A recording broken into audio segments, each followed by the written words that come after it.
show for me and you. Mondays to Fridays, ooh, the traffic avenue. Flex. Buckle up and join the best. Let Citi relieve your stress. So yes, let the music soothe your soul and keep it going just to refresh. Buckle and enjoy the ride from 2 to the half of the 5. Mondays to Fridays happening live. Where we gon' have a ball, you can text your guys. Let me tell you what you really gotta do. You can count on us, we come through. We got everything you need, that's true. Are you ready for the traffic avenue? Let me tell you. Detailed news, unparalleled coverage. City News on 97.3 FM. Eyewitness News. Be there as it happens. City News.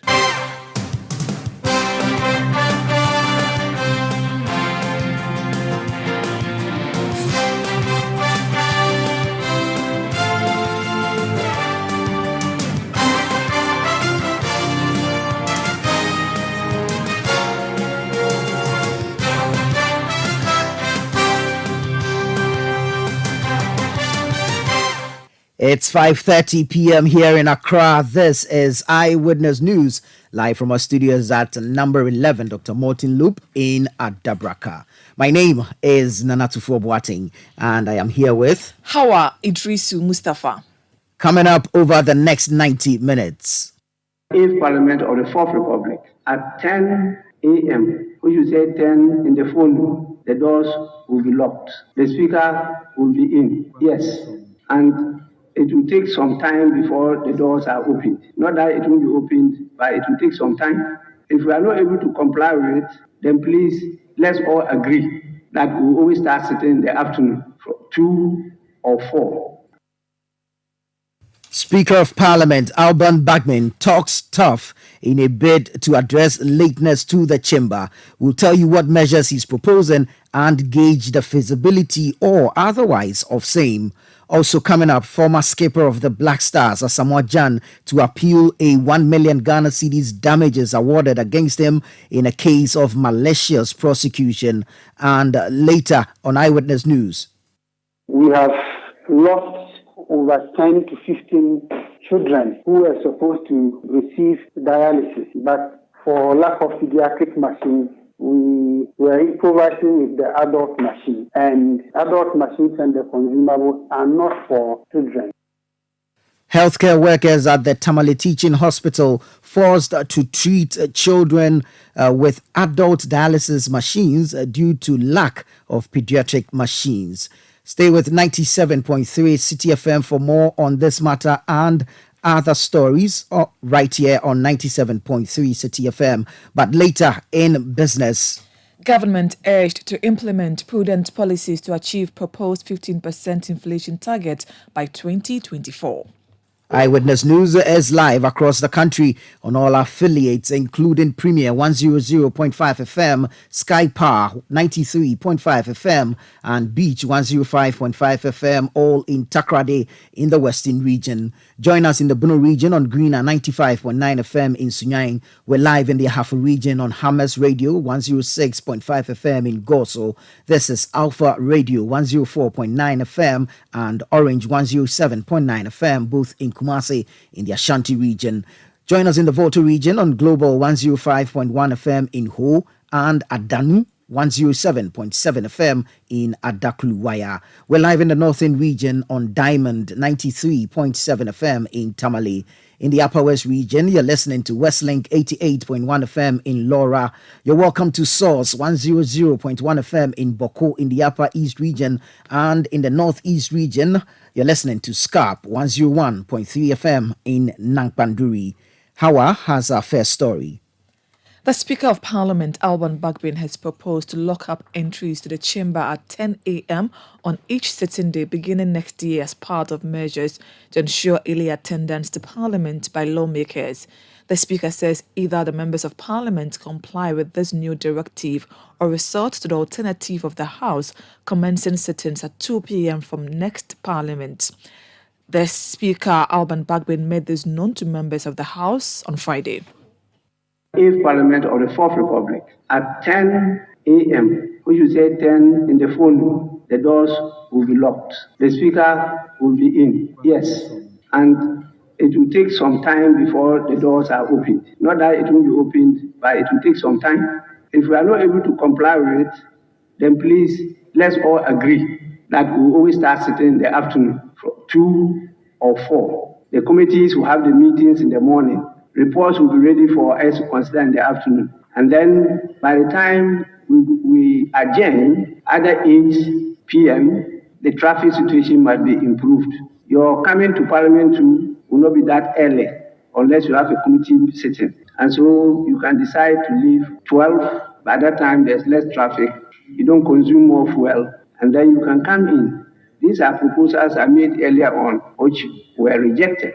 But I can see that it's not easy for members to report that early for safety. So the two caucuses, either you have joint caucuses meeting or at your own level, you discuss these things and come back with proposals. If not, these are the measures that I want to put in place, which will take effect from next meeting. For this, I thank you so much for your attention. That was the Speaker of Parliament, Alban Bagbin. Well, we're working the lines to get the leaders of both sides of the House to get a proper understanding of these proposals being made by the Speaker, Alban Bagbin. While we are at it, Hawa will bring us more stories from the House. The Member of Parliament for Ningo Prampram, Samuel Nate George, has raised concerns about the delay in the payment of 30% allowances of police guards of members of Parliament. The MP says that the situation is affecting the morale of the police guards, hence the need for the Minister of Interior, Ambrose Derry, to be summoned before the House to brief lawmakers on the matter. He made this known while contributing to the presentation of the business statement for the upcoming week by the Majority Leader, Osechi Mensah Bonsu. At the cover page and item 2C statements where we are told that ministers of state may be permitted. I want to find out if it will be possible for the business committee to schedule the Minister for Interior to appear before this House, because right on the Speaker, there is a critical issue that's affecting the morale of bodyguards assigned to members of Parliament in the House. The issue of apparent mistreatment of them, because when the signal came for them to be transferred from their various units to the Parliamentary Protection Unit, that signal came with a certain benefit of 30% allowance to be paid to them. Now, it appears that I can speak for our side. Majority of our police guards are not receiving that, but the general pool is, and is affecting the well-being of our bodyguards. So if the Interior Minister can be brought to come and explain to us what that issue is, we'll be grateful. He had MP for Ningo Prampram, Samuel Nate George. Well, let's go back to Parliament to our earlier story where the Speaker of Parliament, Alban Bagbin, has proposed to lock up entries to the chamber at 10 a.m. on each sitting day beginning next year as part of measures to ensure early attendance to Parliament by lawmakers. Ni Ayikwe Okain is our parliamentary correspondent and he joins us with more. Good evening to you, Ni. Good evening, Shafo. Thank you for your time. Now, first off, how endemic is the issue of lateness to the chamber, for which reason or to prompt the Speaker to propose such measures to the House? Well, so this morning when the Speaker of Parliament, Alban Bagbin, got to the chamber to begin sittings, we had less than 30 of the 275 members of Parliament available in the House. And this isn't something new. More often than not, you get to realize that the numbers are not encouraging at all. You could see less than 20 in some instances. So to ensure that members of Parliament are always available in the House on time, the Speaker proposed that, well, from the next sitting, it would be ensured that at 10 a.m., the entries or the gate to the chamber would be locked for some few minutes, just to ensure that if it will be open, it could be open later, just to ensure that members of Parliament come in much earlier before the Speaker, comes in to preside. He revealed during proceedings today that, well, it is not done anywhere in the world that a Speaker of Parliament would come and preside before members of Parliament get into the chamber. It is not done anywhere. So from next year, what he would propose is that at 10 a.m., members of Parliament are supposed to be seated for sittings to commence. That's the official time that Parliament begins sittings. And if members of Parliament cannot comply with this directive, then he would propose that they would move sittings to somewhere 2 p.m. or 4 p.m. so that the House could adjourn sittings around 8 p.m. just so that they are able to, or committees, people or members of Parliament who are often engaged in committee meetings in the mornings, for which reason sometimes they do not come to the chamber early, would be able to present their report to the chamber for consideration. So that was the proposal that the Speaker made today in response to measures to ensure that members of Parliament are always in the chamber on time. All right, thank you very much, Niaikwe Okain, for your time. Niaikwe Okain is our parliamentary correspondent, and he has just been beefing up the proposals announced by the Speaker with respect to addressing issues of lateness to the chamber. Let's stay on this matter for a while and speak to the Executive Director of ASEPA, Rashid Draman. Good evening, sir. Good evening. Many thanks for your time. I hope you're well. Yes, I am well. I hope you are well too. I'm doing well. Grateful. Now, let's move on straight into the issues, and let me find out from you, how worrying is it for you, the issue of lateness to the chamber, and of course, absenteeism by extension to the chamber? Yes, indeed. I think you have added the most important word, that is absenteeism, because we are not only dealing with MPs showing up late. We are dealing with the chamber being empty over and over and over. And the Speaker after Speaker have made attempts to deal with this issue in our republic and have failed. So it is very, very welcoming to hear the Right Honourable Speaker say that beginning from the next meeting, the chamber is going to be locked. I think this is very, very long overdue. Some of us have proposed in the past, and some MPs have taken an issue with our proposals that, look, let's try and do what some countries do. Take a realistic approach and try and maybe put in measures that could be very, very biting when it comes to the issue of absenteeism. And what were we proposing? We were proposing that, like happens in other places, when you don't show up as a member of parliament, some of your salary is taken away.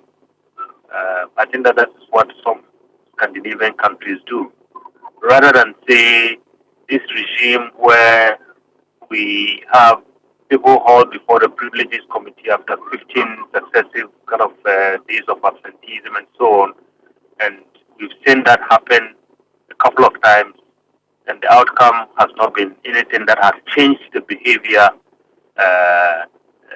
that has been very consistent, if you like, in our parliament, including during even most important occasions, like during the period when they have to pass the budget. You people have brought us the views from within the House during this last couple of weeks, when they are supposed to be doing the most sacred job that every member of parliament is elected to do, that is pass the budget and oversee the policies of government. We're running away from that important duty. So I think that is what has pushed the Right Honourable Speaker to this point. So long overdue, and I hope he can really push to make sure that this measure is instituted. Well, so in your view, punitive measures should be instituted to check absenteeism and lateness. Just a quick one. We saw the issue of the MP for Dom Kwabenya even being referred to a committee, but really, she's still an MP as of now. So do you think that maybe awarding cost or fining rather would help address this issue? Look, my brother, let's be very real, and that was what I was saying during this Honorable Ajwa Saga, Honorable Kennedy Adipon, and our regional minister, Honorable Henry Porty, when the trio was all before the Privileges Committee. At the end of the day, if they were found guilty, they were supposed to be expelled from Parliament. And I said, look, I can't see any day when NDC members or MPP members would rally around and say we are going to expel one of our own. And most parliaments have, reviewed such measures very carefully. And like I was saying earlier, in some Scandinavian countries, I think they took a realistic approach, saying to themselves, look, perhaps we cannot see ourselves deleting or kind of sacking a colleague of ours from the house. Rather, if you don't show up to work like it's done in the corporate world, you get punished financially. And I think we need a lot of money in this country. We need to fix our roads. We need to fix our health care. Maybe we should set up a fund that maybe when MPs absent themselves, they lose some of their salaries and allowances, and then that money is put in that fund to fix our roads, to fix our health care, and to fix our development in this country. But some of these MPs belong to committees of the House, and these committees sometimes do sit for long hours. Should this proposal you are making cut across, or should it be restricted to certain times and, of course, roles in the House? No, look, I think, I don't know whether committee meetings happen when plenary is happening. I think in most parliaments, what happens is, committee meetings take place at a time when there is no plenary.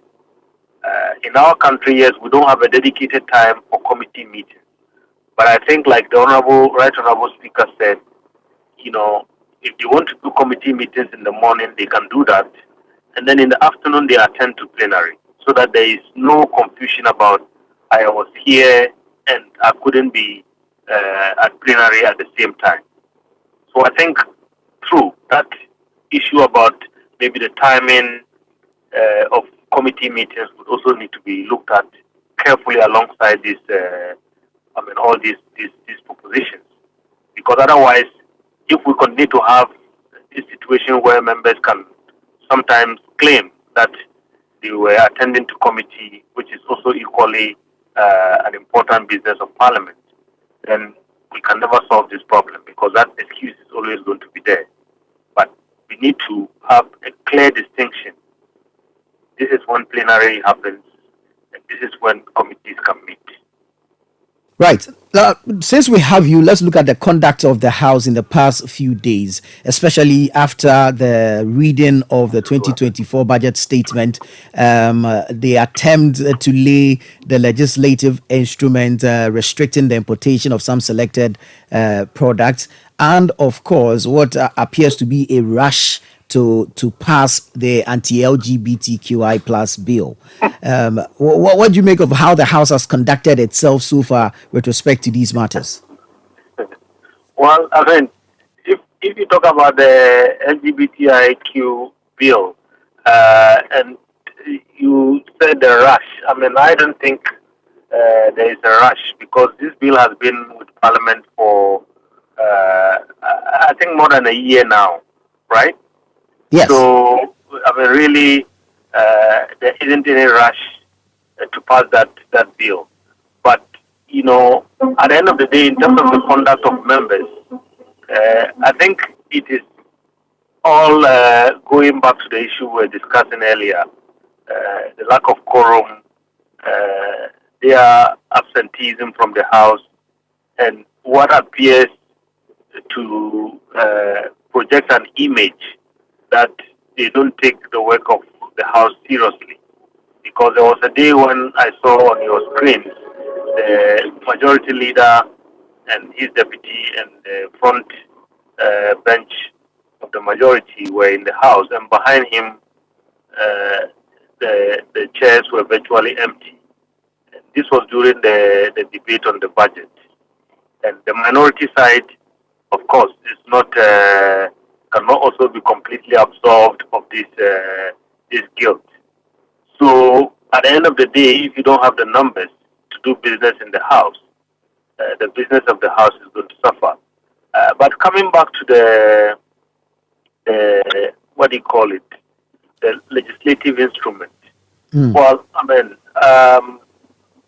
whatever it is, I think the conversations that have happened in the house seem to point to the fact that, I mean, there is some kind of deeper reflections and many issues that need to be considered before such an instrument could be laid before the House. So for me, I am pleased that at least it's been withdrawn for now, and perhaps maybe further considerations and further discussions will take place, and maybe it might come back in a different form. And that is what I think oversight is all about, because there were concerns from our compatriots in this country, there were concerns from members of parliament themselves, and so on. And I think they found it wise to say, look, let's take this out for now, and perhaps maybe let's come back at a later time. Dr. Rashid Draman, thank you so very much for your time this evening, and we wish you well. Thank you very much for having me. Dr. Rashid Draman is the Executive Director of the Africa Center for Parliamentary Affairs. But let's still stay in the House. Hawa has another story from the floor. Parliament has begun amendment of the Promotion of Proper Human Sexual Rights and Ghanaian Family Values Bill, also known as the Anti-Gay Bill. The bill seeks to proscribe LGBTQ plus and related activities, prescribe propaganda of, advocacy for, or promotion of LGBT and its related activities, provide for the protection of and support for children and persons who are victims or accused of LGBT and related activities. Here is the ranking member on the Constitutional, Legal and Parliamentary Affairs Committee of Parliament, Bernard Ahiafo, moving the motion for the amendments. So, Speaker, the reason for the deletion is that queer is an umbrella term used for people who are not heterosexuals, who are not cisgender, and it relates to all the LGBTQ activities. Yes, honorable members. I put the question. All those in favor of the deletion say aye. Those against say no. The ayes have it. The motion is carried. We still have further amendments to clause 1. Yes. Mr. Speaker, clause 1, amendment proposed. Paragraph A, sub-paragraph IX, delete and insert the following. A person of any other sexual orientation or in a sexual relationship that is contrary to the sociocultural relationship between a male and female. The Speaker has so moved. Honorable members, question moved. Consideration of the House. In the absence of consideration, I put the question. Those in favor of the deletion say aye. Those against say no. Honorable members, the ayes have it. The motion is carried. Yes, we still have further. The Speaker, clause 1, amendment proposed. Paragraph B, delete and insert the following. Who is involved in questioning? I so move, Mr. Speaker. Who is involved in questioning? Is that what we put across? Honorable members, motion moved for the consideration of the House. In the absence of any consideration, I put the question. Those in favor say aye. Those against say no. The ayes have it. The motion is carried. We still have further amendments. Clause 1. The Speaker, clause 1, amendment proposed. Paragraph C, delete. The question is to delete paragraph C. Those in favor say aye. Those against say no. The ayes have it. Motion is carried. Clause 1, amendment proposed. The Speaker, clause 1, amendment proposed. Paragraph D, line 2. Delete LGBTQIAAB plus and insert LGBTQAB plus. The Speaker has so moved. LGBT.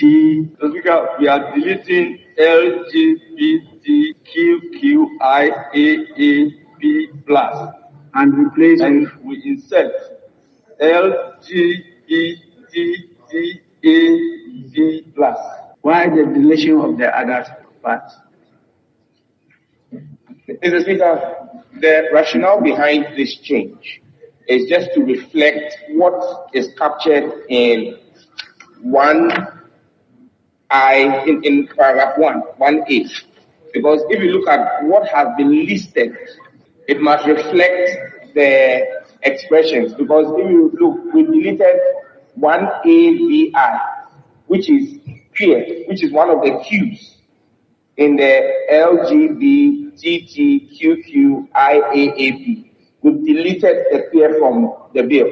So in the pseudonyms that are put up, in the pseudonyms that are put up, it must reflect what we are mentioning there. So that's basically it. But Mr. Speaker, I think that it should read LGBTQAP, not LGBTAP.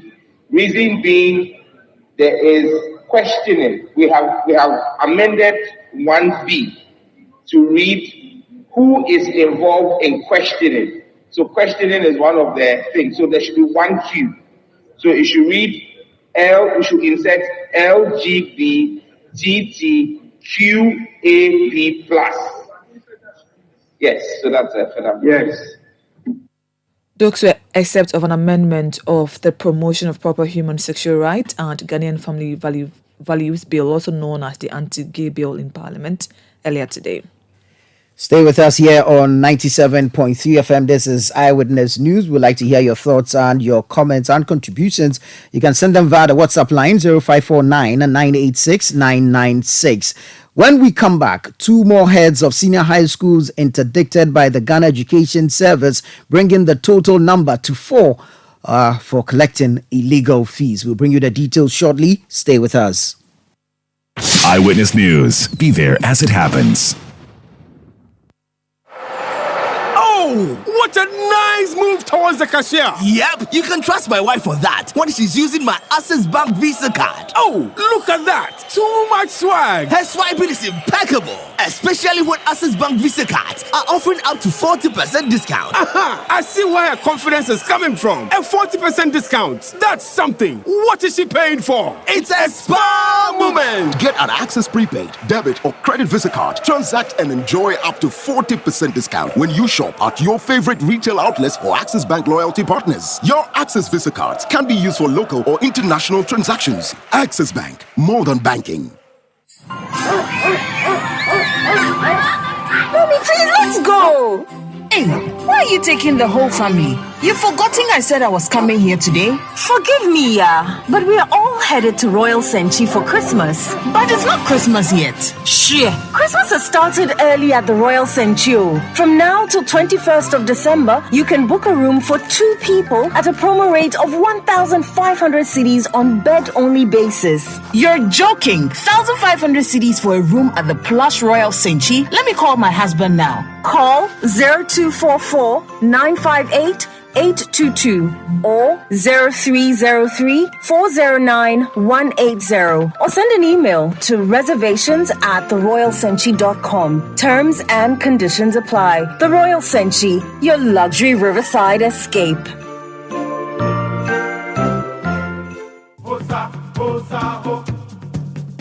The Association of Ghana Industries, in collaboration with the Ministry of Trade and Industry and Ghana Standards Authority, present the 12th AGI Ghana Industry and Quality Awards. Theme: Promoting Local Production in an Ever-Changing Business Climate. Date: Tuesday, December 12, 2023. Time: 6:30 p.m. at the Grand Arena, Accra International Conference Center. Major sponsors: Goyle, Rono Motors, Olam Agri, GCB Bank, B5 Plus, Nexons, Promasidor, GB Foods, Ghana Gas, Precious Mineral Marketing Company, Latex Foam Ghana, Activa International Insurance, Silver Star Auto, Unilever, and Gasem. Co-sponsors: Casa Preco, Coca-Cola, Accra Brewery, Guinness Ghana Breweries, Sleek Garments, Africa Health Supplies, and Baltic Ghana. For tickets, call 0547 474871. Be part of this excitement.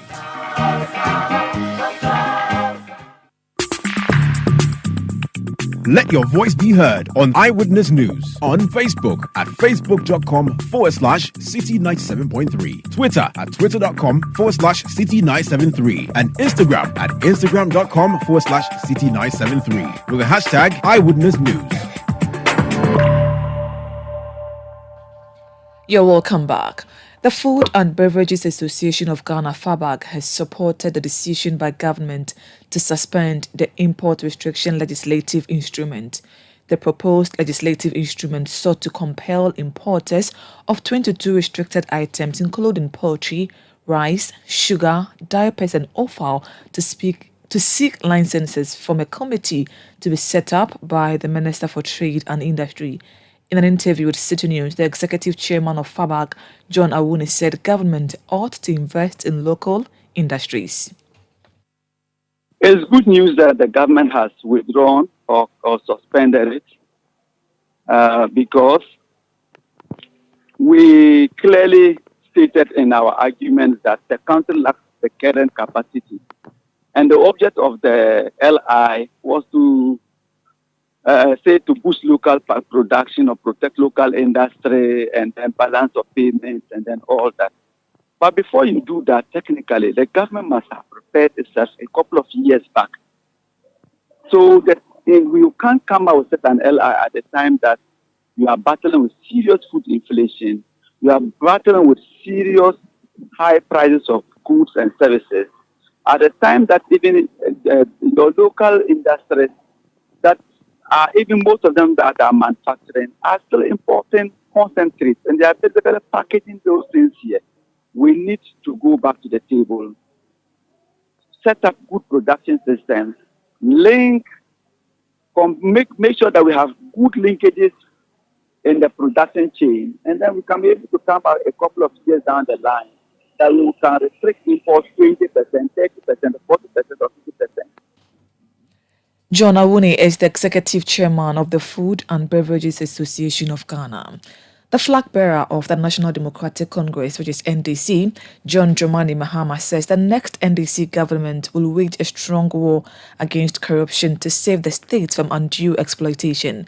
He blames the current rules of the country on the corruption-related cases, which he says has characterized the ruling government.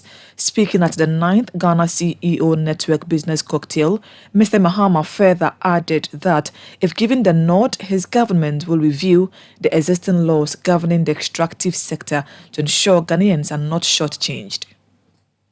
We would wage a strong fight against corruption to reduce waste and save money for investments in the economy. And the sword of the fight against corruption will cut both ways, against past government officials of the incumbent administration, against civil and public servants, businesses, and government suppliers if they fall foul of the law. We'll review our laws governing the extractive industry so that Ghana can increase its share and increase local participation in the exploitation of our natural resources. I believe that with the improved revenue from savings made from the reduced size of government, the anti-corruption fights, fast-track operationalization of new oil and gas wells, licensed investments in the mining sector, and a revamped cocoa sector, we can ease the heavy burden of tax that has been placed on Ghanaian households and businesses. Mr. Mahama further questioned government for defaulting on its debt as he says the inaction has threatened the image of the country among its external creditors. Well, let's bring you some rather worrying concern or story where 15 children have died as a result of the lack of pediatric machines and consumables for children at the Tamale Teaching Hospital. This is as a result of a shortage of infant dialysis machines and essential medical supplies. I was speaking to Citi News, the nurse manager of the Tamale Teaching Hospital dialysis unit, Adam Yaya Wanzam, is calling on the government to come to their aid with the provision of these vital medical supplies. Lack of pediatric machines. We have lost over 10 to 15 children who are supposed to receive dialysis. But for lack of pediatric machines, we are improvising with the adult machine. And the adult machines is not, adult machines and the consumables are not for children. So we are appealing to individuals, non-governmental organizations to come to our aid by helping us to acquire these pediatric machines and consumables so that when an innocent child found he or herself in this unfortunate situation, the primary teaching dialysis center can be able to come to their aid. Yes, we are calling on government as well to also come to our aid as they always do. You heard the nurse manager of the Tamale Teaching Hospital Dialysis Unit, Adam Yaya Wanzam.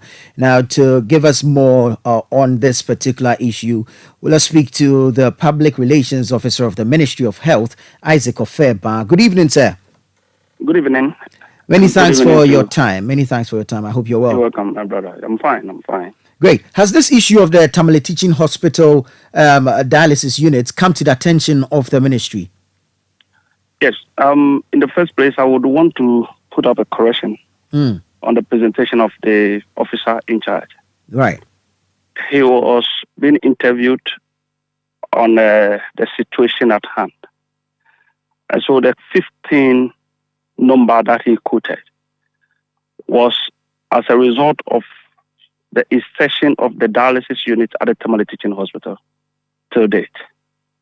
In as much as the Ministry of Health stand to save life and to ensure that every single life should not be lost as a result of medical treatment or whatever.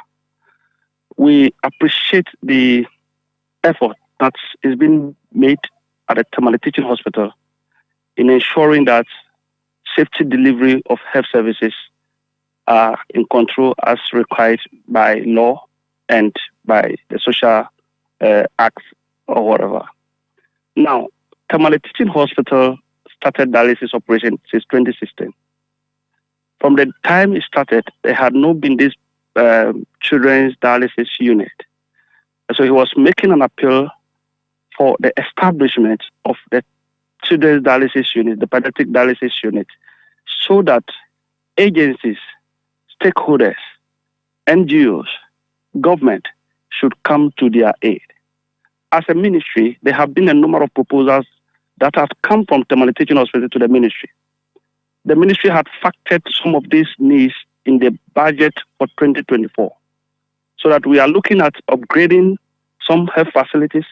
We are looking at making some health facilities district hospitals, and we are looking at improving the standard of some of our teaching hospitals so that some of these situations and issues will be taken care of. So in as much as we admit the fact that there is no children's dialysis unit at Tamale Teaching Hospital, the ministry is working tirelessly to ensure that that is established so that both the adult dialysis unit and the children's dialysis unit will work together in order to save life of the people of Tamale. It's good to hear, refreshing to hear that the ministry is working to establish a unit. But one quick question is that when the adult unit was being established in 2016, as you have told us, did we not anticipate children with renal diseases who would require dialysis services in order to establish a children's or a pediatric unit as well? Yes, it's anticipated and it's part of the processes to implement it. But you and I know that upgrading such hospitals, there are a lot of things involved. So when one phase is done, there is the need for the second phase to come up. It is only during the development, during the establishment, operations, that you have other items that you think that, if we had added this one, it will make it up to standard. When you look at Kolebu, what is happening there recently, that it came up in the public, that the minister stepped in, stop the charges, let us go back to this rate, let us go back to health insurance, let us do A, B, C, D. It is the same thing with Tamale Teaching Hospital. The dialysis unit is working perfectly with the adult. The only problem is that we need to, as a matter of urgency, try to have the children's adult, which the ministry has taken it up, to ensure. The ministry has taken this issue up way back before this interview came up. The ministry is working to make sure that that's happened even before this interview came up. And so the gentleman was only trying to appeal to stakeholders and NGOs to come in to support them. And like I said, most of our hospitals that we are talking about here need the support from various NGOs so that together we can build those health facilities as we gear towards universal health coverage by 2030. Right, granted, and it's good that we are waiting on philanthropists and NGOs as well to help. But in the interim, the healthcare professionals at the hospital are improvising and treating children with adult dialysis machines. Really, as urgent as it is, the situation is, and as dire as the situation is, what steps is the ministry taking to intervene while we wait upon the appropriate time to upgrade the facility? Yes, I want to assure you that even today, the Honorable Minister for Health summoned the Chief Executive to come for a particular discussion on that issue. You know, a teaching hospital is an agency under the ministry. They have their mode of operation. And so there are certain things that the ministry cannot step in until they bring them up. They have their own regulations that they operate with. And so the minister had invited him to come. The minister have directed that let's put our heads together, get me A, B, C, D, so that we first track that operation. And I'm hopeful that with the mechanism and the things, issues put in place, especially with regards to this 2024 budget that we are talking about, we'll have some of these issues fixed. Right. Isaac Ofeba. Let's give us the benefit of the doubt. It is not an issue that has been with the ministry that the ministry had felt reluctant to deal with it. But this is a process that the ministry needs to follow procedures. Right. Maybe you go and do it and there is no law backing what you are doing. And somebody will come and say, who authorized you to do A, B, C? Right. Thank you very much, Isaac Ofeba. Thank you so much for your time this evening. Isaac Ofeba is the Public Relations Officer of the Ministry of Health. Now, let's move into some other issues in the education sector because the Ghana Education Service has interdicted 4 heads of senior high schools for allegedly selling unauthorized items to Form 1 students. The affected individuals are Patience Naki Mensah, headmistress of Ghana Senior High School, Kofodia, Nadia Annan, headmistress of O'Reilly Senior High School, Mr. Afiyal Steven, headmaster of Brekum Senior High School, and Mr. Joseph Abudu, headmaster of Odumaseman Senior High School. These 4 have been interdicted or asked to step aside pending investigations by the Ghana Education Service. Now, to help us or joining us discuss this issue is President of the National Association of Graduate Teachers, NAGRAT, Angel Kabonu. Good evening, sir. Yeah, good evening. Thank you so much for your time. Thank you, too. Has this interdiction come to your attention? We understand 4 head teachers have been asked to step aside pending investigations by the GES. Yes, I saw the social media post sent to me by various people. This is not a new issue. I mean, every time there's a reopening, new students, first-year students are going to school, we hear some of these issues, especially under the free SHS program, and we hear some of these issues are happening. What is your take on this? These supplies or fees that the head teachers are taking, are they justified in taking them? Well, I am not privy to the individual cases and what might have justified the real part of that stated the reasons for which these heads did what is reported, that what is reported that they have done. That is if they have indeed done what he said that they did. But you see, sometimes let me also caution my colleagues and my senior colleagues, some of them may be my senior colleagues, that the Ghana Education Service, under the control of the Ministry of Education, is giving out a policy indicating that no school should sell any item to students either within the school premises or outside the school premises. 2, no officer of the Ghana Education Service should make him or herself a salesman or a saleswoman to sell any item to parents or students. And I thought that taking into the fact that a lot of heads have been interdicted in the past, no headmaster or headmistress will directly or indirectly engage in any sale of any item whatsoever, in whatever shape or form, or his or her teachers or members of staff engage in sales of items in whatever shape or form within or outside the school premises. Why can't we do this?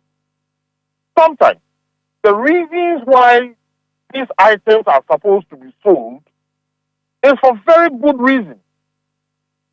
Some mostly in the interest of the students themselves. But if the owner of the job, your employer, is directed you that do not sell, why do you engage yourself, or why do you put yourself in harm's way? You will just have to abide by the rules so that the consequences of that rule will be evident to the employer, for the employer to either amend his policy or maintain his policy, whichever case it may be. Right. So for me, this is what I expected our colleagues to do nationwide. Mr. Carbon, if we look at something like a ceremonial cloth and tracksuits, are these things that, per the system that is being run, will be provided by government to the students? Yes. So you wait on government. If government does not bring them, then the students can wear sansa.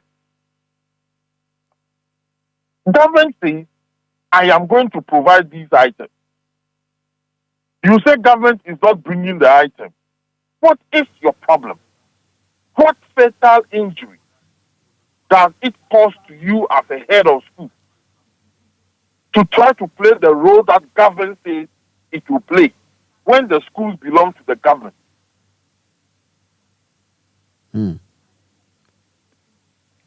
So it is the expectation that head teachers will comply with the directives of the GES. Yes, some are here, they were selling anniversary cloth. If the school is unable to celebrate its anniversary, or parents and all students and people come to the anniversary and they see the students in mufti, then they know that the consequences of directives led us to where we find ourselves.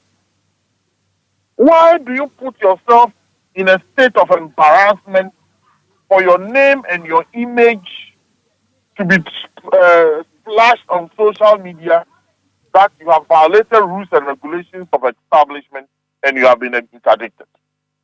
Why do you do that? Perhaps they're being proactive? They are being proactive into trouble. Your employer is indicated that do not do A, B, C, D. Whether right or wrong, until that policy is changed, you have to abide by the directives of the policy. Sometimes we teachers, we carry on to our head jobs and burdens that nobody compensates or rewards us for. You see an overzealous housemaster, an overzealous headmaster doing things that nobody is even going to thank him for. Nobody compensates him for. Nobody recognizes that he is doing this. And sometimes you retire and you fade into oblivion. Your counterparts in other ministries have compensation packages and hard work is recognized. There is no compensation package for you. Nothing is recognized, and yet you arrogate yourself burden that ends up embarrassing you. I cannot understand the psyche of the Ghanaian teacher. Angel Carbonu, thank you so very much for your time. I am a very frustrated man this evening. Oh. No, I mean, I just don't understand. Yeah. My brother, good evening. It is well. Have a good evening, sir. Angel Carbonu is the president of NAGRAT, and he's been speaking to us with respect to the interdictions of some 4 head teachers by the Ghana Education Service. Well, away from that, the High Court has ordered Asamoah Gyan, former Black Stars captain, to pay 1 million Ghana cedis to Ghanaian journalist Osafo Anthony following a lawsuit of malicious prosecution. Osafo was prosecuted for conspiracy to extort money from the former Sunderland striker and his manager Samuel Enim Addo in 2015. Now, after almost 4 years of prosecution, Osafo was acquitted and discharged on March 20, 2019. The plaintiff, after his acquittal, sued the former Black Stars captain and his manager for malicious prosecution. Now, praying the court to award a cost of 1 million Ghana cedis as general damages, legal fees, and any other cost the court deems right against the defendant, Anthony Osafo on Friday, December 8, won the lawsuit. Now, we know that the camp of the Black Stars, the former Black Stars captain, Asamoah Gyan, is unhappy with the ruling and has made public commentary that indeed they will appeal that ruling. This is still Eyewitness News here on 97.3 Citi FM. Stay with us. When we come back, we have some business news. Eyewitness News. Be there as it happens.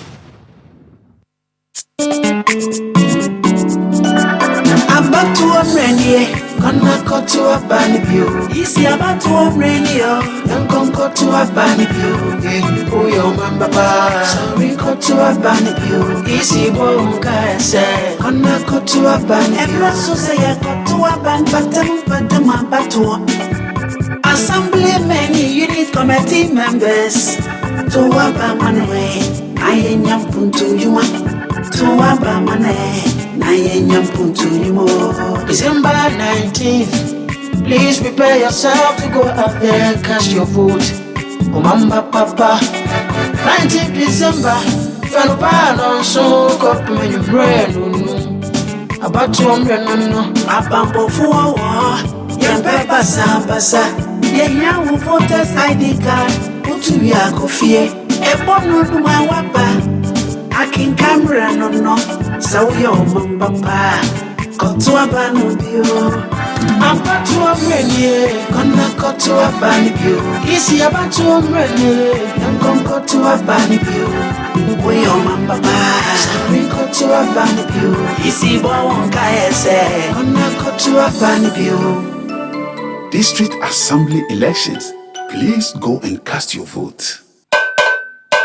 I'm on way! Yeah! Media Sambisanda Moa! It's your Ratiano, Moo, I panic to me, Vietnam, put on Pemo Maniacono. Eh, Quabna! Eh, no Moo wants to be just my in that day. Eh, good job! And the crew, complete me, number don't be so you super accident ever. I had a binding the Braille, who see in a mobile, some man are holding it. Sir, I now could you soon use super accident Chaco, then really dear, a mouse, and we are cringing fit of that. No, what you ask my mother feel you. Hey, Kojo, sir. Yeah. President Eba and a President Chaco. I've heard you. You're gonna natural. FTRJ Trading Katuyatu. You know, Papa, see that? And it's rickety car. Hey, Papa. Bobo, so how your engine now? It is half man, half amazing. Thanks to Cause and you can feel better energy. Can't touch this. Guys, so Sancho's engine just died like that? Yes, so somebody managed to convince him that there is a better engine oil than Quartz, and he switched. Sancho Panzapa. Now, which engine oil can be better than Quartz? No other, my guy. Quartz with 8 age-resistant technology, it keeps your engine younger for longer. Now you know. Have you guys seen the new bottle design? It's superb. Quartz 9000 from Total Energies there improves fuel efficiency. Why do you think Mr. Mane and Logoso have taken the Quartz Nation movement World Cup like that? Sorry. Chairman Mane. Quartz. Keep your engine younger for longer. Eyewitness News. Be there as it happens. Get the details. Every significant financial transaction, every market movement, and all the policies that affect your business. City Business News. Be informed. Time now for City Business News on Eyewitness News, brought to you by GCB Bank PLC. GCB Personal Loan, make that big move and dream a reality. My name is Hawa Idrisu Mustafa. Details of our stories now. The Association of Ghana Industries, AGI, has described the suspension of the Export and Import Regulations 2023, which targeted restricting the import of 22 specific goods, including guts and rice, as unfortunate. The association, which supported moves by government to push this bill, has blamed government external partners for the latest development. In an interview with City Business News on the sidelines of the 9th Ghana CEO Network Business Cocktail, President of AGI, Dr. Humphrey Ayim-Dake, maintained the association stands for the bill to be pushed through after the consultative engagement with stakeholders. Unfortunately, the suspension has a lot of pressure. The government is still negotiating its external debt. So there are complications and external forces at play. There are suppliers of these products that are coming from the EU jurisdiction and do not necessarily agree with us controlling our forex because it's to our benefit. NDC has not objected to the principle that we should do some restriction. Neither has MPP. So it tells you that fundamentally we are both correct. Implementation is what NDC has brought to the table. How do we enhance the implementation? AGI is of the opinion that let the committee chair be an independent private sector person, whilst the government rep through the minister be the final authority, and then create a portal through where all the application comes through. Then we can vet and create a transparency option to the determination of the restricted product. That was the president of AGI, Dr. Humphrey Ayim-Dake. Now, economist Professor John Gachi wants government to concentrate on implementing prudent fiscal and monetary policies in its quest to achieve its proposed 15% inflation target by 2024. This comes as inflation has started experiencing some easing, hitting 35.2% for the month of October. Professor Gachi has been speaking to City Business News on the issue. When inflation drops even by a 3%, inflation rises by even 5 percentage points, we see policy rate go up. Now we have experienced inflation rates go down by more than 16%. That is not affecting policy rate to go down. That is not affecting lending rate to go down. That is actually not affecting prices in the market. We need to be concerned about that. That is the issue I'm raising. Because it's as if we want to record a certain inflation and we make a case out of it that we have reduced inflation. But the point is that inflation is akin to cost. So we still have cost elements in the economy which are not touched. You heard economist Professor John Gachi. President of the Ghana Association of Restructuring and Insolvency Advisors, Felix Addo, has underscored the association's commitment to advancing restructuring practices in the country. He highlighted the association's collaboration with stakeholders to protect creditors' rights and contribute to Ghana's economic growth. Speaking at the just-ended third presidential fundraising dinner and awards night, Mr. Addo emphasized the association's active role in global dialogues on insolvency practices. Over the past year, Gary has been actively engaged in representing Ghana at various international forums, notably at INSOL events. Now, our international federation is called INSOL, and Ghana is one of the few African countries who belong to INSOL. Unfortunately, with the coming into being of the AFTA and the like, we foresee a lot of trade between ourselves and intertrade. So we need to shore up our capacities, especially when it comes to dispute resolution, international cross-border activities. And that's where the new Syria law gives us a heads up. Madam CJ, incidentally, the court rules which are supposed to be enacted to allow for the application of the cross-border section of the Syria is still awaiting action to settle distressed companies. Now that is something we definitely can look at here.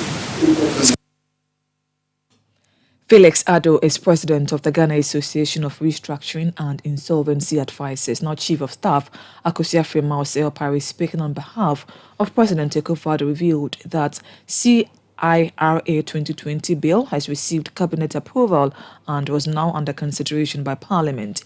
She emphasized the transformative impact of the New Companies Act, which is 992, and the ongoing parliamentary review of the Corporate Insolvency Bill. The Garia Bill, when passed, will mark another milestone, transforming your professional association into a chartered institute of restructuring and insolvency practitioners. I urge Parliament to expedite action on this crucial bill to provide lasting permanence to Garia's invaluable contributions to our economic landscape. That was the Chief of Staff, Akosua Frema Opare, ending City Business News on Eyewitness News. The Business News on Eyewitness News is brought to you by GCB Bank PLC. GCB Personal Loan, make that big move and dream a reality. My name is Hawa Idrisu Mustafa. Up next is Point Blank. Hello, Linda. You won't believe what I am planning next. I want to start my postgraduate degree, buy a car, and build my dream home. But you know what's stopping me? What's that, Mike? Money, oh. That be my biggest wahala. Oh, you are sorted, Kra. With a GCB Big Move personal loan promo, you can borrow up to a whopping 400,000 Ghana cedis at a significantly reduced interest rate in less than 24 hours. Like, seriously? How do I qualify? Yes, it's available to all GCB salary account holders. Plus, you get a 2-month grace period before you start to pay back. Susket, I'm opening an account with GCB now. Get a personal loan of up to 400,000 Ghana cedis at a significantly reduced interest rate in less than 24 hours. Call 0800-422-422 or visit your nearest GCB branch today to fund your next big move as we celebrate 70 years of greatness. T's and C's apply. GCB Bank, your bank for life. Let your voice be heard on Eyewitness News on Facebook at facebook.com/City97.3, Twitter at twitter.com/City973, and Instagram at instagram.com/City973 with the hashtag Eyewitness News. You know, Papa, see that? And it's rickety car. Hey, Papa! Bobo, so how your engine now? It is half man, half amazing. Thanks to Quartz and you can feel better energy. Can't touch this. Charlie, guys, so Sancho's engine just died like that? Yes, so somebody managed to convince him that there is a better engine oil than Quartz, and he switched. Sancho Panza. Now, which engine oil can be better than Quartz? No other, my guy. Quartz with its age-resistant technology, it keeps your engine younger for longer. Now you know. Have you guys seen the new bottle design? It's superb. Quartz 9000 from Total Energies there improves fuel efficiency. Why do you think Mr. Mane and Logoso have taken the Quartz Nation movement World Cup like that? Sorry. Chairman. Quartz. Keep your engine younger for longer. It is your time to vote for your assembly members and unit committee members. So get involved and vote. Citizens of Ghana, this is an urgent call from the National Commission for Civic Education, NCCE. District level election is here again. This year's election will take place on the 19th of December 2023. Every 4 years, Ghanaians are enjoined to elect citizens to serve as assembly, and unit committee members to help facilitate the development of your community and the district. The time to exercise that civic duty is now. On Tuesday, December 19th, 2023, visit your voting center between 7 a.m. and 5 p.m. with your valid voter's ID card and cast your vote to elect your preferred candidate. Remember, democracy begins at the local governance level. Your vote counts. Vote for development change agents. Vote for Ghana. A message from the National Commission for Civic Education, NCCE. Eyewitness News. Be there as it happens.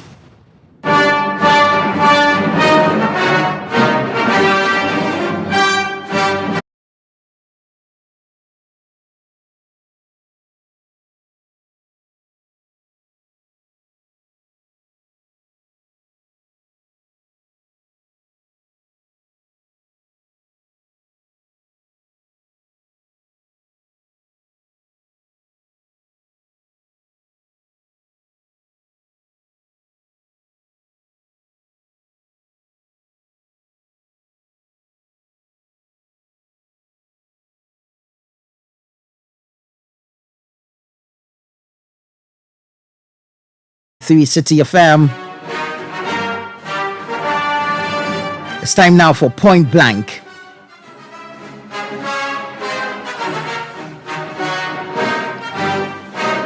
So, an interim council of the Convention People's Party, CPP, went into an inaugural meeting on Tuesday, the 5th of December 2023 in Kumasi. And what they did was to pass a vote of no confidence in the national executives of the party. Well, following that exercise, some executives have resigned. Others insist on their leadership roles. One of such persons who has resigned is my guest tonight. She is in the person of Nanaya Jantua, whom we can now call former General Secretary of the Convention People's Party, CPP. Good evening, Nana. Good evening. How are you? Very well, thank you. How are you? But you have something wrong there. It's not the IOC that went to a number. It was the NEC. The NEC. National Executive The National Committee. Executives Committee. Yes. Right. Making up of all regional officers, the Central Committee, a Council of Elders that came together to meet here. It's not the IOC. And they passed the vote of no confidence in all national executives. That's what they are saying. And immediately after that, you announced your resignation. Yes. You didn't put up a fight. Why should I? Why shouldn't you? You were General Secretary. Let me say good evening to your listeners, and good evening to everybody and yourself, and good evening to Ghana. Why should I? It's because you're a General Secretary, you should fight over something that is... What kind of battle would that be? What would be the weapons and the tools? You offered yourself to be elected as General Secretary. You were elected in, I think, August of 2020. You still have a year more to serve as General Secretary, serving the interest of the party and the nation. So why would you give up? I can serve the nation without being CPP General Secretary. And if a party says, look at what they said, that they passed the vote of no confidence.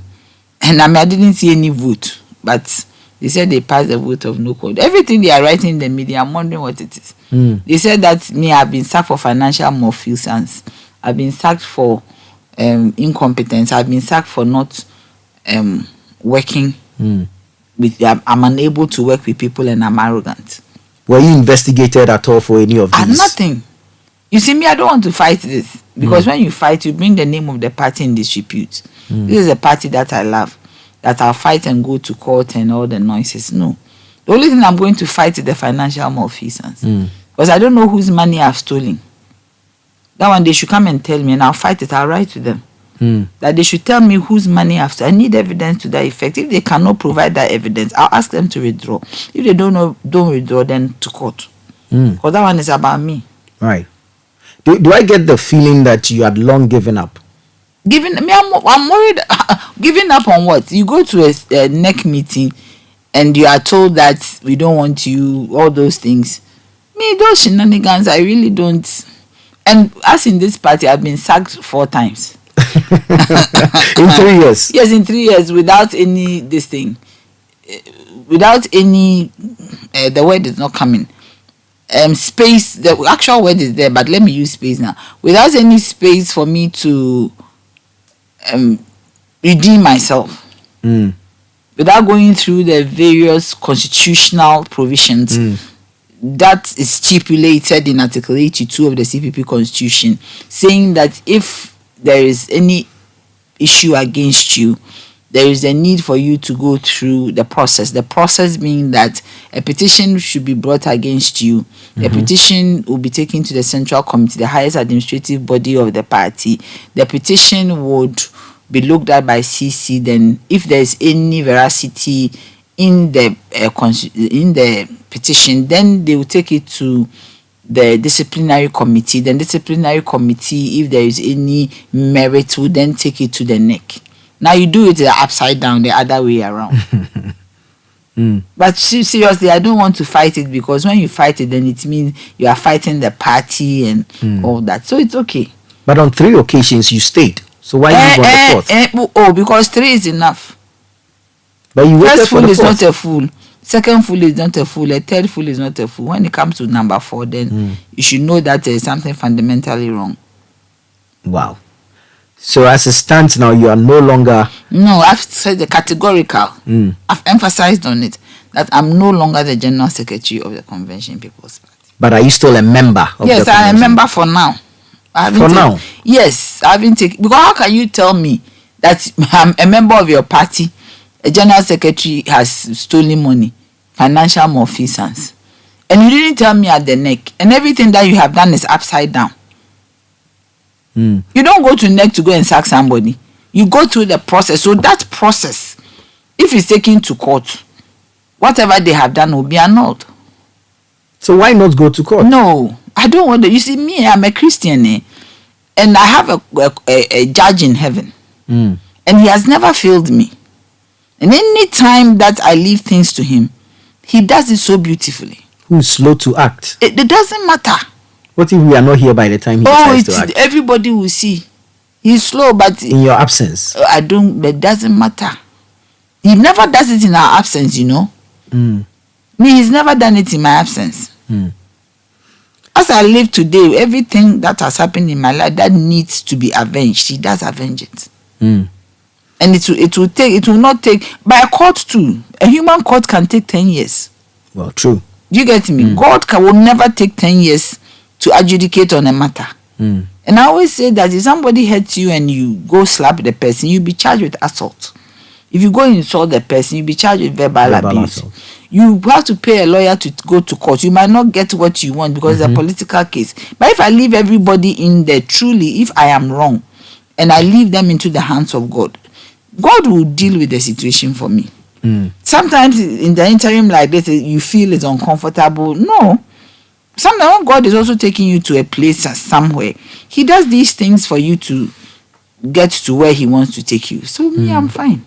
If the NEC did not want you to serve any longer as General Secretary, do you think they want you still as a party member? That's why I said that my options are open for the future. Because if you don't want me as... The CPP was formed by my father. Yes. The There's convention... Yes, me, I'm F.A. Janto's daughter. And my father was Kwame Nkrumah. My father was the one who went to the UGCC meeting. When they said that they were going to make Kwame Nkrumah a treasurer, he was going to accept the position of a treasurer. And when he went in there and pulled Kwame Nkrumah out, and people like Botio and Krobodu say, they did what? They insisted that Kwame Nkrumah resign. It was my father's back they used as a table for Kwame Nkrumah to write his resignation. So me, I'm not a stranger. But the strange thing is that Kwame Nkrumah's daughter came, she's gone. That's his father Nkrumah. Samia Nkrumah. Akosa's son, this year Akosa's son, Professor Akosa came, he's gone. Professor Bedu Akusa. Yes. Indum is gone. Fedible gone. Agude gone. Susanna Eduamankwa gone. Abu Sakara gone. What is the other person's name? Ayana, Imora Ayana's daughter gone. I don't know if my brother too will be gone. So, but Osni is still there. Onzi. Onzi, yeah. He's also gone. You know what has happened? But he recently submitted forms to contest. I heard he's also going to court. Three people have been co-opted onto the, listen to me carefully, onto the, what is it, the IOC. 3 members of the incompetent leaders or administration. That they have passed a vote of no confidence in all of us. And that we are all incompetent. 3 members have been co-opted on the IOC. What does it mean? It means that they had a target. Co-opted by who? By the IOC. That they are members of IOC. They've co-opted them. Who makes up the IOC? Me, I don't even know. I haven't looked because I'm gone. Do you think there was a deliberate attempt to get you out? Whether deliberate or not, I am gone. Posterity will judge me. At this point, whether it's deliberate, is very inconsequential, non-existent. Whether I was sacked, whether there was a fabrication, whether there was an orchestration, whether there was a deliberate attempt which was sustained, whatever it is, I am no longer there. But do you think you had dispensed your duties as General Secretary, for which reason you should have been kept on? The dispensation, yes, why not? But it's not for me to, the dispensation of my position or my work is subjective. It depends on which eye you are using to look at it. And it depends on who is looking at it. It depends on whose interest is at hand. So that one, it's not for me to decide. But if you say somebody incompetent, you yourself look at yourself and ask, what kind of tools did you give? It is only the Central Committee that can decide that this person is competent or not. The people who are on the IOC, they are secretaries of regions, they are chairmen of regions. They themselves, what kind of history do they have? How have they developed the grassroots? All this time, they have been there for some time. The party is from the grassroots up. The party is not the leadership. The party is grassroots. So they themselves, what is their record? If you are talking about non-performance is a whole conglomeration of so many things and so many people who allows that to happen. So if you single out a group of 9, take 3 on board and leave 6 and say that they are, what is the meaning of that? So it means that you are being selective. But it really doesn't really matter. I'm saying that if I really want to punch holes in what they have done, I would. But sometimes you leave it to God. Where do you see these holes? The law. The constitution. Of the party? Yes, of the party. Do you get me? Article 55 of the Constitution of Ghana says that there should be democratic principles within a political party. And democratic principle means that you have a fair hearing. You can't just do some coup and say that you have sacked somebody. We are not in a revolution, but whatever it is, me, I'm fine. But I'm going to respond to them. That you can never say that I've stolen money. That one, I won't take it. Under no circumstance, I'm a Christian, I'm trained well, I am the daughter of a very prominent person in this country. I come from a good home, I am a royal. You say I am arrogant. I don't think I am arrogant, but arrogance is a sign of kinship. Royalty. It is not rudeness. You didn't say I'm rude, you say I'm arrogant. Do you get me? And I am not arrogant. Anybody who knows me, today somebody called me and said, Adonai, are they describing you? I say yes. I can't work with people. I've worked with everybody. So you see, when somebody, and you haven't shown me all this and you brought it to the media. You have not asked me, you haven't written on paper that this is it, a petition has come against you, this is it. Answer. 1 month, I give you. So even if you want to remove me, do it nicely. Do you understand? Then it means that if you do it nicely, you will not win. So you have to use backdoor way. It's fine. You think that they are prosecuting an agenda in the media and in the court of public opinion? What agenda? It hasn't worked. But you are no longer GS. It doesn't matter. It doesn't take me to heaven. But is it the highest position anybody can acquire? But if the end goal was to remove you, then they have succeeded. It's fine. Sometimes people have to succeed for them to see what will come out of it. If you have been sacked 3 times, or have been removed 3 times, or an orchestration and all, and now this is it. Sometimes it has to happen, no? So that when it happens and go into the future, that's why they say posterity will tell. If you have succeeded, have you killed me? No, you're sitting here. I'm sitting here. Yes. Have you taken my abode from me that I can't get a place to sleep? Huh? Can you stop me from going to chill or going to church? No, I'm asking. Have you been chilling? No, but every human being, you need to chill small. Where have you been going to? For me, I'm a Christian, so I go to places that are not too distant. But you have to go out once in a while. Yeah. You understand? Even going to church, having church fun is chilling. Great stuff. What kind of relationship did you have with your executives? I mean, your colleagues? Me, I am one. If they say that to me, it's amazing. I am older than most of them, except the chairman. But the younger ones, when you come and I'm sitting with them, it's like we are like together. They can vouch for you? Why wouldn't they vouch for me unless they are saying something else? But I don't even need anybody to vouch for me now. To what avail? I'm not there. You are gone. I'm gone.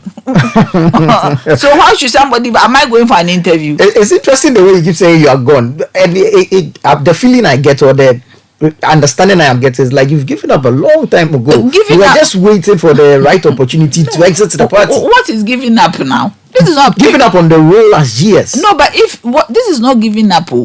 If you resign, it's not giving up. Okay, if you hadn't gone to NEC, and this hadn't happened, would I have resigned? You would have still been GS. Yes, because I went to pay rent for Kumasi, Ashanti Regional Office. They needed rent. When I went, I paid. I contributed to the NEC. But me, you see, my father taught me certain things. I remember when my father was the PNDC secretary for local government, and certain things happened. I even wrote the resignation with him. Yes, he write and I was young. He will pass it to me and I'll read through. Then he'll pass it to me. It was 3 pages. Then he took it to Jerry. Sorry. And copied Kojo Chikata at the time. So my father has taught me that if you are in a place and you are not wanted, you leave. So if all the things they did there and shouting and all, why should I stay there? I don't think anybody should think that I gave up. It was for the moment. If you say you don't want, if you know me very well, if you start making me feel you don't want me, I'll leave you. Because you see, this world does not depend on any human being. It depends on God. God is the only person that I cannot leave. Because as I stand with you today, tomorrow God can snuff your breath out of you and you are gone. Easily. So I was going to ask, but you stated that for all the, in quotes, reasons they have given, it is only one you are taking them on. Because the one they are inconsequential. Because I was going to ask that, although you have said you have resigned, have you accepted the decision of the NEC to pass a vote of no confidence in you? What pass of no? Nobody voted no confidence. Me, I don't see why they vote. How many people voted? You see, you don't just use words. So if you want somebody, I'll let them go out and stop using words. I didn't see somebody raising up their hand saying you were there in Kumasi. Oh, I was in Kumasi. I was sitting with my chairman. In the videos is there. They should tell us numbers that voted no confidence in us. The numbers. 10 people out of maybe 174 people who came to NEC. What percentage voted yes? What percentage voted? They should come and tell us. Me, I was there, so I beg you. I mean, let's not belabor the point. Right. It is done. If Ranaya Jantwe leaves and goes, it is okay. To where? To her home, into her bed. What are you doing now? Me? Yes. You're no longer with PURC. I'm not working. You're no longer GS. I have my business, though. You're running your own But business. GS is not, GS, you put in more money than anything else. GS is not a business, it's not work. So this is relief for you? Oh, it is that I have resigned. Okay, great. Because if I spend money on the party, I want to spend. There's nothing wrong. I paid party rent for 2 years, 78,000 Ghana cedis. I do this, I do that. I gave them 20 motorbikes. We do this, we do everything. If I spend the money, I go home and I take my mother's money from her shop and I fly with it. My own business, I do. I'm a politician and I'm a politician's daughter. I don't really mind if there's a program, I'll bring money and we do it. Do you get me? We're picking signals that you're joining the NDC, but just that sometimes the weather. Stop this thing. I haven't told anybody I'm joining anybody. I just resigned. You see, so I don't understand. I just resigned though. So if you are picking signals, if this one say I'm joining Butterfly, this one say I'm joining NPP, this one say I'm joining this. Which one are you joining? I'm not joining anybody. Let's put the rumors to rest. The speculations to rest. You need to do a lot of reflection. You need to do a lot of consultations. You need to speak around before you take a decision.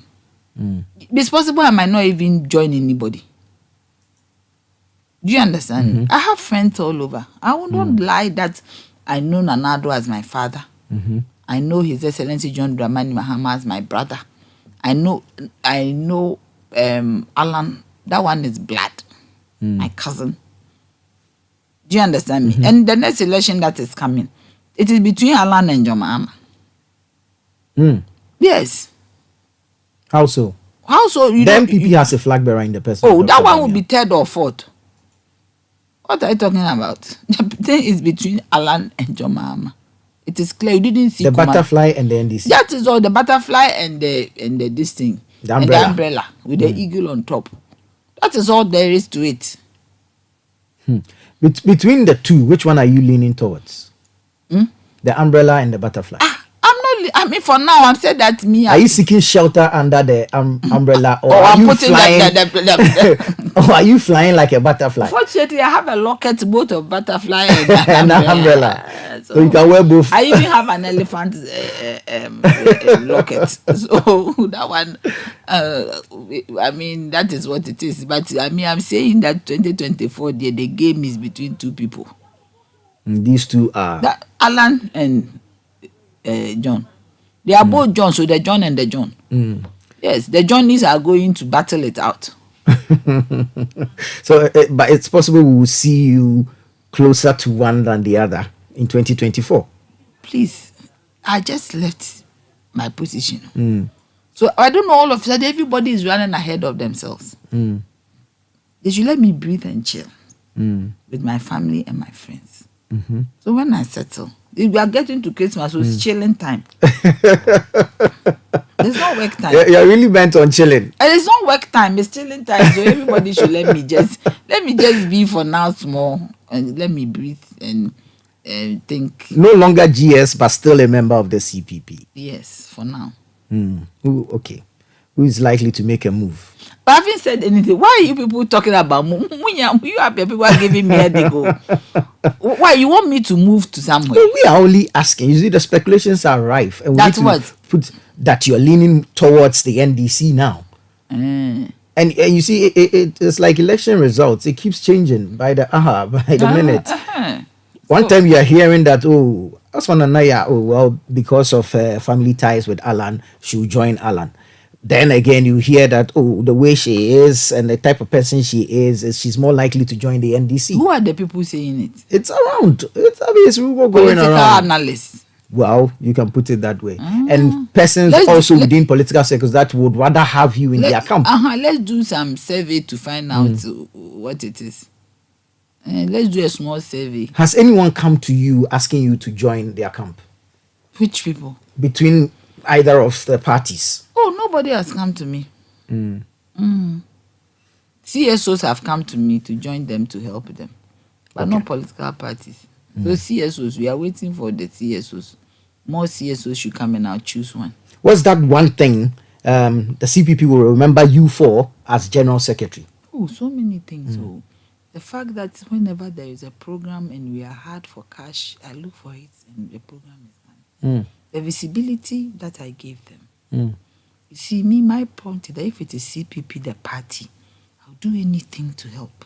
Do you get me? So that even when we have to have a program and we are all hard hit, I find money and for that one, I don't know if they will remember or not. It doesn't really matter. Today, I had a very sad incident at one of your sister stations, and they were showing the inauguration of the Akosombo Dam. And as the pictures was flying, I just looked at somebody, and that was my daddy. Oh, wow. Wow. He was a minister then. And I was so sad. I wish I could get that video even on my list. He was sitting there with all the ministers. On his side was Koboduse. And I told the host that I wish he could speak, right? He's dead. I wish he was here to tell me exactly what it is. Do you understand? No. And Samia told me sometime that, sister, you are wasting your time. Yes. Sifakan always met me at a station, at the junction of his office. And he always said that, no, these people, one day they will disappoint you. But I said, it's okay. That's my party. Human beings disappoint people. Right. Nanaya Jantua, now former General Secretary of the Convention People's Party. Thank you so very much for your time this evening. Thank you so very much. And we wish you well. And as for you'll be monitoring me. Yes, because the chilling, we want an invitation to chill with you. They are good chill. Yeah, so send us an invitation. Let's chill together. Yes, we'll chill together. But you see, Citi FM today, I don't know why you have invited me. You've never invited me. But we've always spoken to you. Always. Maybe you didn't want me to come. Always spoken to you. But at least this one brought me here. So it's a good omen. And it's good you came. It's good you came. We wish you well. Thank you so much. Nanaya Jantua, former General Secretary of the Convention People's Party. Well, that's it for Point Blank and, of course, for Eyewitness News here on 97.3 Citi FM. My name is Nanatufo Boateng. I did this with Hawa Idrusu Mustafa. Production by Kobna Wilson, Beverly London, and, of course, Sami Wiafe. Technical production by Daniel Kwashi. Many thanks to you for listening.